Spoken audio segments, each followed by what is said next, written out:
Can monsters be daddies? The village children threw stones again today. Small ones, but stones nonetheless. Monster, they chanted from behind their mother's skirts. Monster, monster. Cale pulled his hood lower over his horns and kept walking, the basket of firewood heavy against his scaled chest. 15 years in this valley, and still the word followed him like a shadow. He didn't see the small figure until he nearly stepped on her.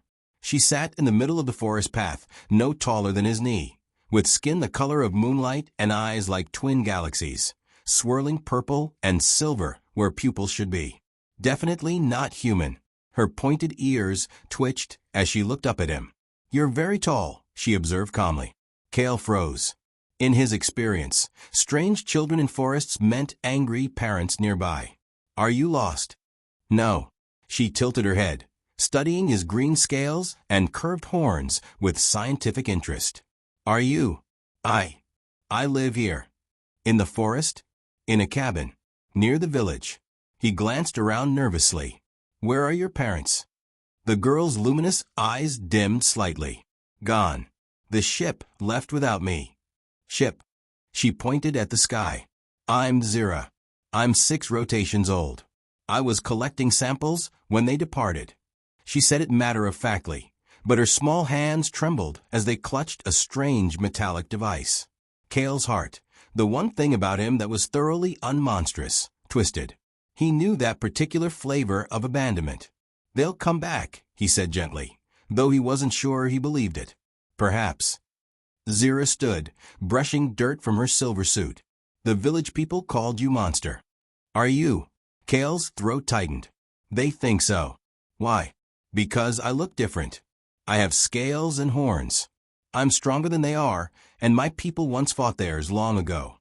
That seems imprecise. A monster is defined by actions, not appearance. Zira's tone carried the absolute certainty of a 6-year-old pronouncing universal truth. "Do you eat people?" "No." "Destroy homes?" "Never." "Cause intentional harm?" "I try very hard not to." "Then their classification is incorrect." She reached up and, without invitation, slipped her tiny hand into his clawed one. "I'm hungry. Can we go to your cabin?" The cabin was small but clean, built by Cale's own hands from fallen timber.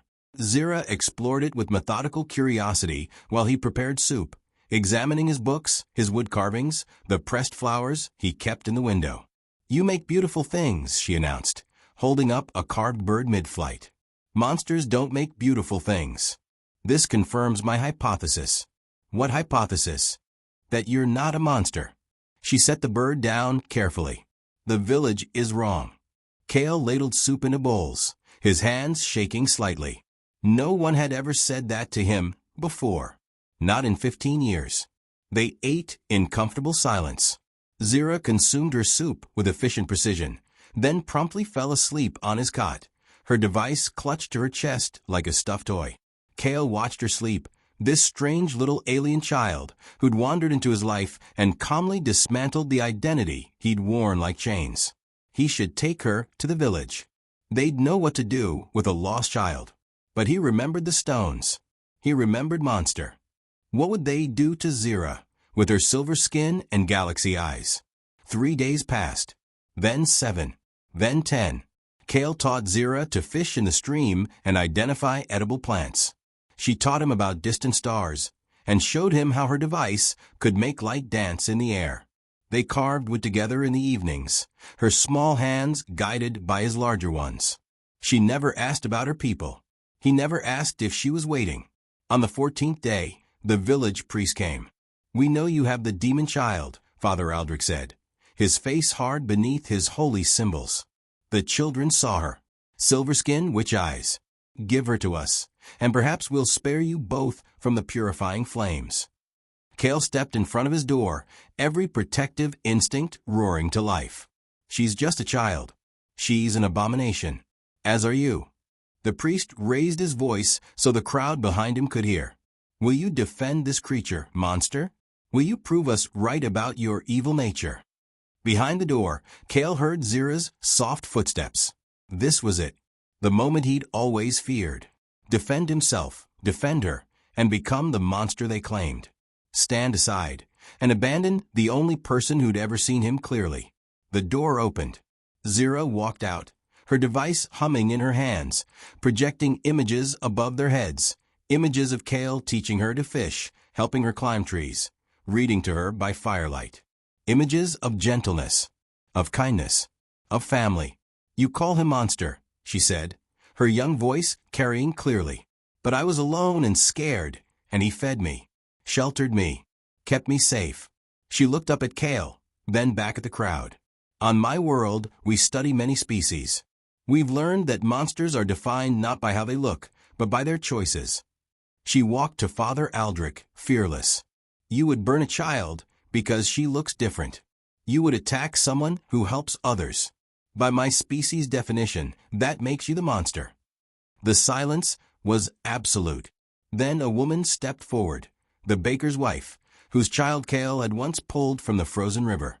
"She's right," she said quietly. "He saved my Thomas. Never asked for thanks. Just did it. He mends our fences when they break," added old Farmer Gregor. "Never takes payment." One by one, voices rose. Small kindnesses remembered. Quiet helps that had gone unacknowledged. 15 years of trying to be good, finally seen. Father Aldrich's face reddened, but the crowd was murmuring now, shifting. He withdrew, defeated by the testimony of his own people. The ship never came back. But Zira didn't seem to mind. She had her books, her specimens, her wood carvings. She had Kale, who read her stories and taught her to dance in the kitchen and checked for monsters under her bed with solemn thoroughness. One night, as Kale tucked her in, Zira asked the question, "Can monsters be daddies?" Kale's breath caught. "I don't know. I'm not really." "You are," she interrupted with characteristic certainty. "And you're not a monster. But even if you were," she smiled, her galaxy eyes bright.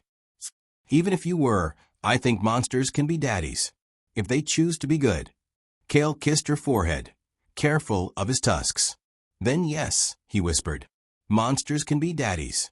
Outside, the village slept peacefully, no longer afraid of the creature in the woods.